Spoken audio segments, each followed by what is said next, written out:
नमस्कार, कार्यक्रम नजरिया में आपका स्वागत है। मैं हूं साक्षी सभरवाल।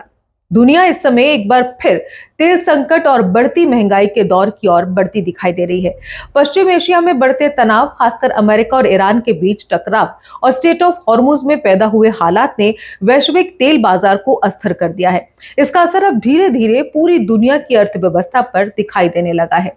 भारत में फिलहाल पेट्रोल और डीजल की कीमतें स्थिर बनी हुई हैं, लेकिन जिस तरह अंतर्राष्ट्रीय बाजार में कच्चे तेल की कीमतों में भारी उछाल आया है, उससे आने वाले दिनों में देश में महंगाई बढ़ने की आशंका से इनकार नहीं किया जा सकता। स्ट्रेट ऑफ हॉर्मुज केवल एक समुद्री मार्ग नहीं, बल्कि दुनिया की ऊर्जा आपूर्ति की धुरी माना जाता है। वैश्विक तेल सप्लाई का लगभग 20% हिस्सा इसी रास्ते से गुजरता है। ऐसे में वहां किसी भी प्रकार का तनाव सीधे अंतर्राष्ट्रीय बाजार को प्रभावित करता है। वर्तमान हालात में कई तेल टैंकरों के प्रभावित होने और सप्लाई बाधित होने के कारण कच्चे तेल की कीमतें तेजी से बढ़ी हैं। कुछ समय पहले तक करीब $70 प्रति बैरल बिकने वाला तेल अब $120 से ऊपर पहुंच चुका है। ये बढ़ोतरी केवल आंकड़ों तक सीमित नहीं है, बल्कि इसका असर हर देश की अर्थव्यवस्था और आम लोगों की जिंदगी पर पड़ना तय है। भारत जैसे विकासशील देश के लिए यह स्थिति ज्यादा चुनौतीपूर्ण बन सकती है, क्योंकि देश अपनी जरूरत का बड़ा हिस्सा आयातित तेल पर निर्भर करता है। फिलहाल केंद्र सरकार और तेल विपणन कंपनियां जो हैं, कीमतों को नियंत्रित रखने की कोशिश कर रही हैं, लेकिन लंबे समय तक ऐसा कर पाना आसान नहीं होगा। अगर सरकारी कंपनियों को लगातार भारी घाटा उठाना पड़ता है, तो अंततः कीमतों में बढ़ोतरी लगभग तय मानी जा रही है।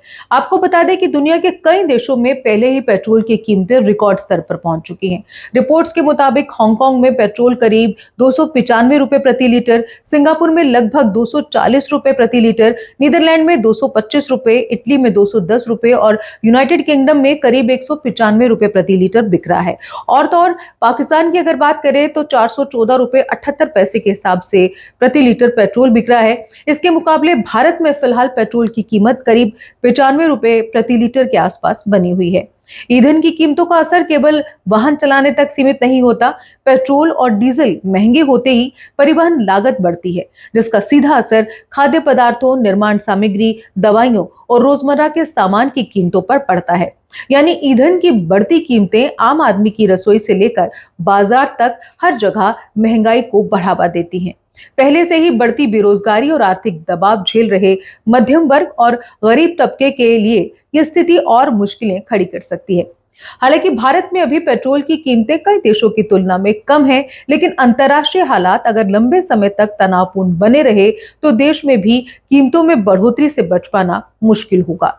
सरकार के सामने सबसे बड़ी चुनौती ये होगी कि वे आम जनता पर अतिरिक्त बोझ डाले बिना आर्थिक संतुलन कैसे बनाए रखे। ऐसे समय में जरूरी है कि सरकार केवल तात्कालिक राहत तक सीमित न रहे, बल्कि वैकल्पिक ऊर्जा स्रोतों, सार्वजनिक परिवहन और ऊर्जा बचत की दीर्घकालिक योजनाओं पर गंभीरता से काम करे। साथ ही वैश्विक हालात पर लगातार नजर रखते हुए आर्थिक रणनीति तैयार करनी होगी, ताकि महंगाई का असर आम लोगों पर कम से कम पड़े। स्पष्ट है कि दुनिया में बढ़ता तेल संकट अब केवल अंतर्राष्ट्रीय राजनीति का मुद्दा नहीं रहा, बल्कि ये सीधे आम आदमी की जिंदगी और देश की अर्थव्यवस्था से जुड़ा सवाल बन चुका है। आने वाले समय में हालात किस दिशा में जाते हैं, ये काफी हद तक वैश्विक कूटनीति और सरकारों की आर्थिक नीतियों पर निर्भर करेगा। फिलहाल कार्यक्रम नजरिया में बस इतना ही। कल फिर से हाजिर होंगे एक नए विषय के साथ। तब तक आप देखते रहिए जेके अपडेट। मुझे दीजिए इजाजत। नमस्कार। जम्मू कश्मीर की खबरों के लिए जुड़े रहिए जेके अपडेट के साथ।